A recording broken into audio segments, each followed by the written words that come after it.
Bonjour, donc je suis avec Julius qui a créé la société Super Solar qui fait des panneaux solaires comme on peut voir ici qui ont la particularité de pouvoir être posés et monter n'importe où. Voilà. Par exemple, comme on voit sur la vidéo, il le pose dans le jardin. Voilà, donc ayant un balcon en Ile-de-France où je pourrais poser ça, je vais lui demander concrètement si c'est intéressant ou pas. La première chose, il y a 3 modèles. Il y a un modèle, le plus gros qu'on voit là-haut, qui coûte 550 $. Il génère, alors je vais demander, how much kilowatt hour is making the big one in south of France and north of France? It depends. I think in the south of France you're thinking about 480 kilowatt hours per year. And in the north it would be about 380 kilowatt hours per year. En euros équivalent, sachant qu'en France le coût du kilowattheure est assez faible, il est de 15 centimes. On arrive à 45 € d'économie dans le nord et un peu plus, genre 55 dans le sud.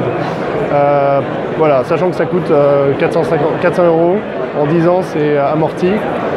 Voilà. Bon, après le but aussi c'est d'être plutôt solaire que nucléaire.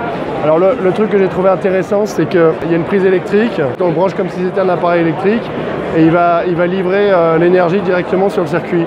Donc par exemple un frigo qui tourne à peu près en boucle ou d'autres choses qui tournent tout le temps dans l'appartement ou dans la maison vont utiliser l'énergie solaire en direct. D'autre part, si jamais on a un surplus d'énergie, la plupart des systèmes, apparemment, d'après ce que me dit Julius, permettent de réinjecter cette énergie dans la grille, c'est-à-dire pour les autres maisons alentours, pour EDF. Alors ça, en France, il faudra quand même que je vérifie parce que ça doit dépendre quand même du compteur. C'est pas encore vendu en France, mais ça ne saurait tarder. When you think it would be sold in France? We think within a year. Within a year, ok. Donc d'ici 1 an à peu près. Alors ce qui est bien, c'est qu'en 15 minutes c'est installé. On peut voir sur la vidéo qu'il rajoute de l'eau après. Dans la partie plastique, c'est pour rajouter du poids.